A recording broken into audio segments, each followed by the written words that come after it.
अस्सलाम वालेकुम viewers and listeners. कुर्ब हक के सफ़र को जारी रखते हुए आगे बढ़ते हैं। बिस्मिल्लाहिर्रहमानिर्रहीम। अगले दिन आपने हम दोनों को साथ लिया और होटल हॉलीडे इन पहुँचे। ये दौर बहुत मुखालफत और मलामत का था। यहाँ एक फ़ंक्शन हो रहा था जिसमें बहुत से फ़नकार शायर वगैरह मौजूद थे। बड़ी भाभी भी इधर ही मौजूद थी। कलंदर पाक रहमतुल्लाह अलैह की मौजूदगी को किसी ने भी पसंद नहीं किया, हत्ता कि मेरी बड़ी भाभी ने भी मेरी बेगम को कुछ कुछ कह भी दिया। जैसे मेरी बेगम ने कतई तौर पर पसंद नहीं किया और कदम ब कदम बाबा जी रहमतुल्लाह अलैह के साथ रहीं। ये ऐसा सबक था जिसने न सिर्फ हमें मलामत के सामने खड़ा होना सिखाया बल्कि मुर्दा कुलूब से भी आगाही दी। बाबा जी रहमतुल्लाह अलैह हमेशा अमली तौर पर सिखाते थे, क्योंकि जो तन लागे सो तन जाने। इसी दौरान मैं एक दिन कलंदर बरी इमाम सरकार रहमतुल्लाह अलैह के मज़ार पर गया और वहाँ आंखें बंद करके बैठ गया।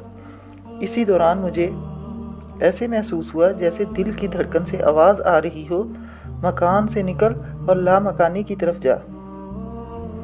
घबरा कर मेरी आँख खुल गई। मैंने इधर उधर देखा तो सबको मसरूफ़ पाया, मगर एक मजजूब जो बहुत सारा लोहा पहनकर मज़ार के इर्द गिर्द घूमते रहते थे मेरे करीब आए और कहा, शाह जी ये लोहा पकड़ें ताकि मैं बैठ सकूं।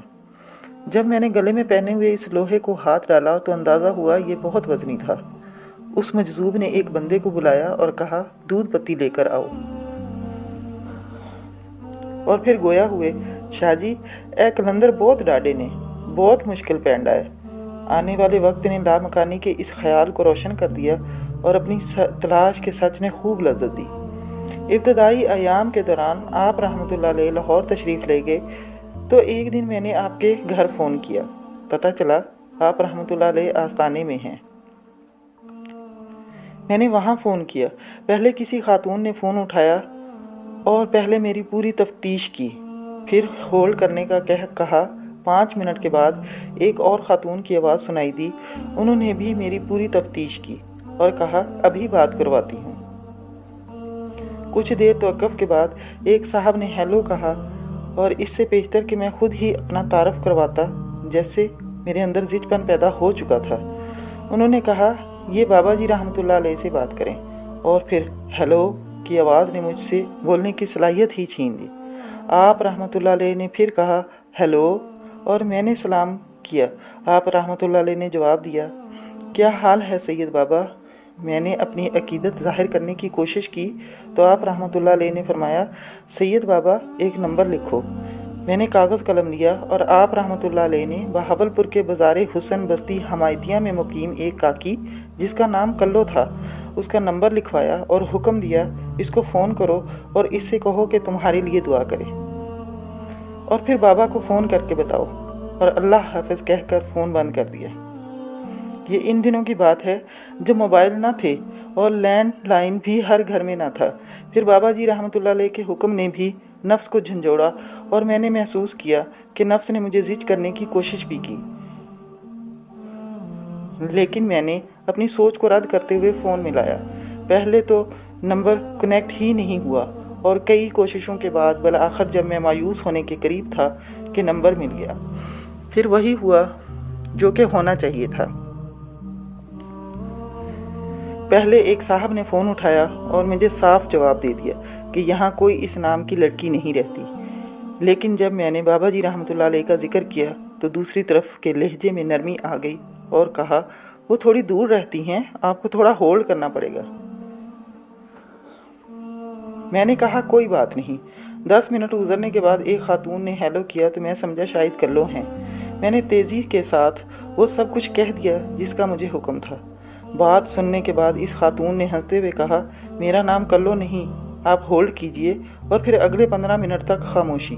इस घर में मौजूद लोगों की आवाज़ें आती रहीं और बिल आखिर एक दिलकश आवाज़ ने हेलो कहकर मेरे इस्तराब को ख़त्म किया और कहा, मैं कल्लो ही बोल रही हूँ और गज़ाला नज़र की कज़न हूँ।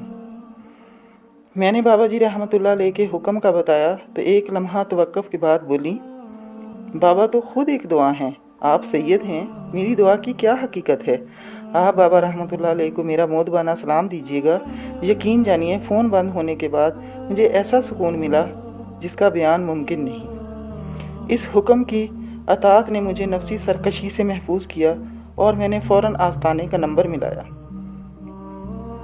پہلی ہی گھنٹی کے بعد بابا جی رحمۃ اللہ علیہ کی آواز آئی، السلام علیکم سید بابا۔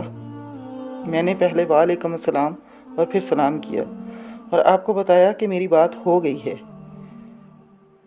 پہلے نفس نے خیال دیا کہ پوری روداد سناؤں، لیکن ہمت نہ ہوئی اور بابا رحمۃ اللہ علیہ نے فرمایا، اچھا سید بابا، موج کرو، اللہ حافظ۔ نفس نے ورگلایا، یہ کیا بات ہوئی؟